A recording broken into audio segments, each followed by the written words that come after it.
제조업 평균 가동률은 역대 최저 수준에 머물렀고 2년 연속 2%대 성장이 유력시되면서 본격적인 저성장 시대에 진입했다는 우려가 나오고 있습니다. 많이 들어는 봤습니다. 저성장의 시대라고. 한 번도 겪어보지 못한 불안과 예측할 수 없는 미래. 그렇군요.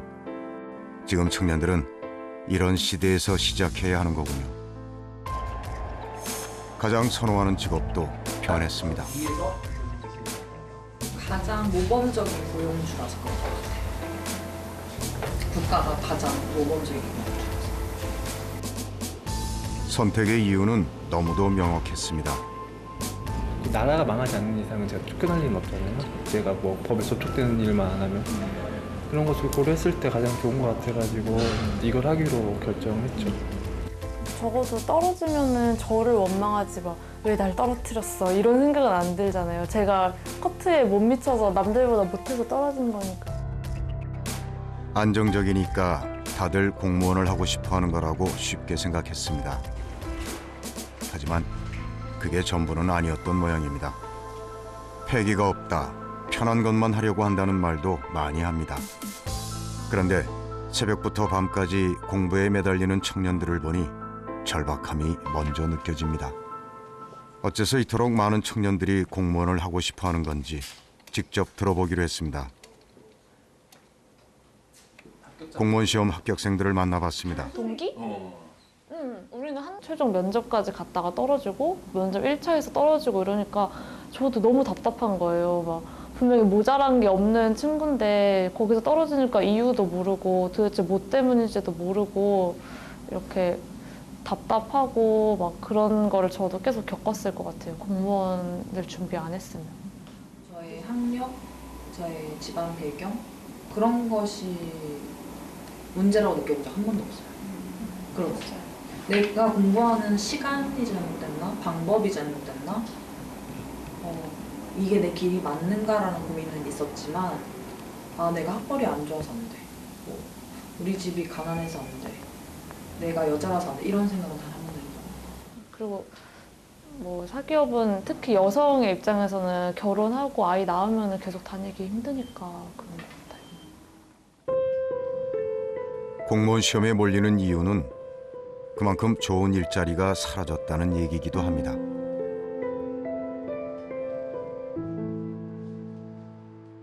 저희 아버지도 맨 처음에 제가 공무원 준비한다 했더니 구급 공무원 옛날에 고등학교 졸업한 애들 있는데 저거 하시는 거예요. 그런 어른들 세상 모르는 하지 말라고 아빠한테. 진짜 그게 막 제일 공부할 때 제일 듣기 싫은 말 중에 하나. 알지도 못하면서 약간 이런 생각이 드는데 또 그거를 입 밖으로 내뱉는 순간 약간 공부하느냐 까칠한 사람이 되는 것 같은 거예요. 그래서 그냥 속으로만 생각하고. 이제 아빠는 반 9급이라도 붙을 거라고 생각하신 거예요, 1년 차에. 근데 안 된 걸 보셨잖아요. 그러니까 이제 조금씩 깨달으셨죠. 이게 그렇게 녹록지 않구나.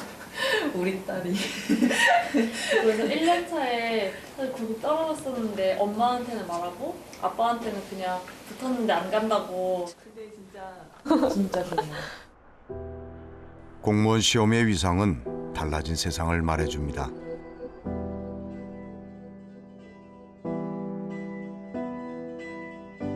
꼭 공무원이 되겠다는 게 아닙니다. 그 정도의 일자리가 있다면 아마 다들 그 일을 할 겁니다. 큰 성공을 꿈꿀 수 없는 시대. 그렇다면 남은 것은 노력한 만큼 이룰 수 있는 삶. 미래를 계획할 수 있는 삶. 공정하고 공평한 대우. 그것이 지금 청년들이 노량진으로 모이는 이유입니다.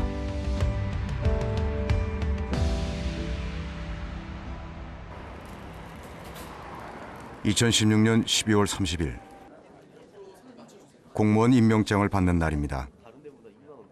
누구보다 새해를 기대하는 청년들입니다.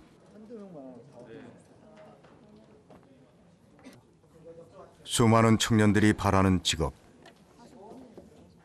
모두 이날만을 꿈꿨을 겁니다.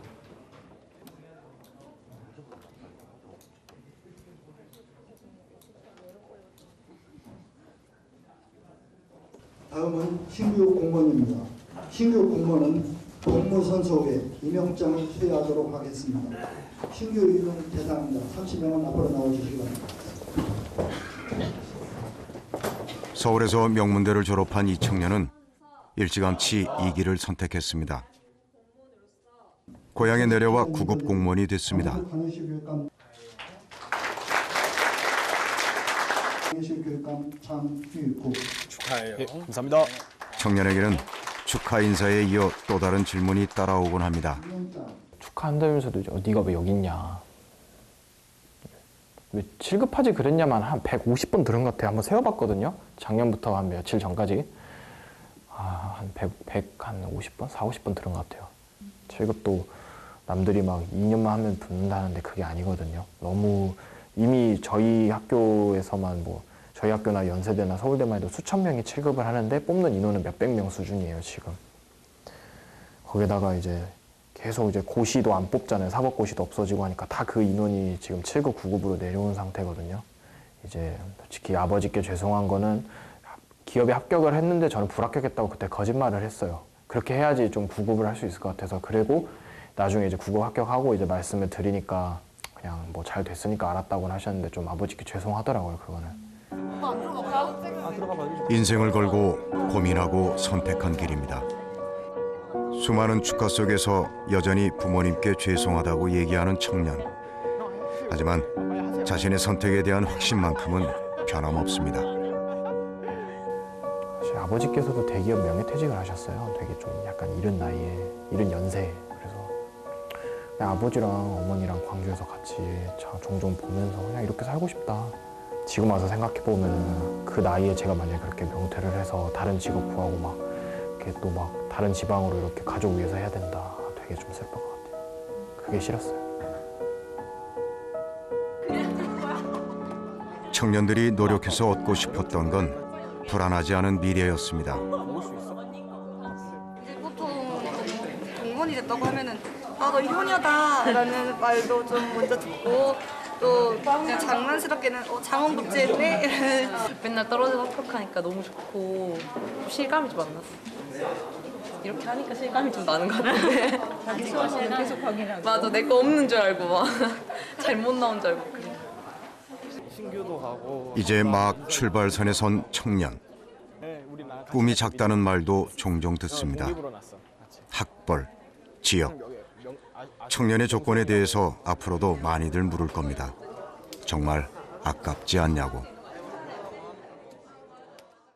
요즘 그것도 작은 꿈이 아니라고 생각을 하니까요.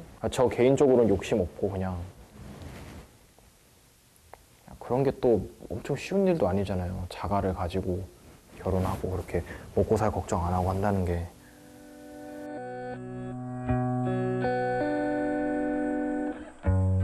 청년들은 이제 막 세상으로 나아가려 합니다. 더 멀리 날아올랐지만 보이지 않는 장벽에 가로막힙니다. 이대로 참고 견디는 것이 옳은 삶인지 묻고 있었습니다.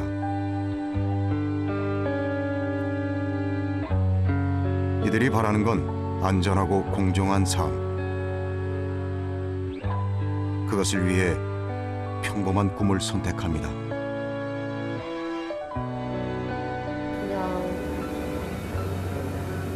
가족이 보낼 수 있는 시간이 충분히 확보되어 있는 그런 삶. 가족이 서로를 돌봐줄 수 있는. 제가 좋아하는 일을 하다가 그냥 아침 밥 먹고 나가서 일을 하다가 집에 들어와서 그냥 저녁 먹을 수 있는 그냥 그런 거였으면 좋겠긴 했어요. 큰 건 아니에요. 그냥 가정을 이룰 수 있고 뭔가 애를 키워도 이렇게 이게 불안하지 않고 뭐 먹고 싶은 거 먹을 수 있고 영화 보고 싶으면 영화 보러 갈 수 있고 옷 사고 싶으면 가서 막 명품은 아니어도 제가 사고 싶은 옷 살 수 있고 이런 생활이 제가 결혼을 하고 뭐 애를 낳더라도 가족 모두가 이런 생활을 누리는 그런 게 약간 목표인 것 같아요. 삶의 질을 선택하면 돈을 못 벌고 돈을 선택하면 삶의 질을 포기해야 되고 둘 다 온전히 누릴 수 있는 직장은 세상에 많지 않아요. 저는 그렇다면 계약을 좀 철저하게 지켰으면 좋겠어요, 이 사회가. 단순히 이런 근로 계약뿐만 아니라 여러 가지 서로가 약속하고 그렇게 지키기로 한 건 좀 지켰으면 좋겠어요.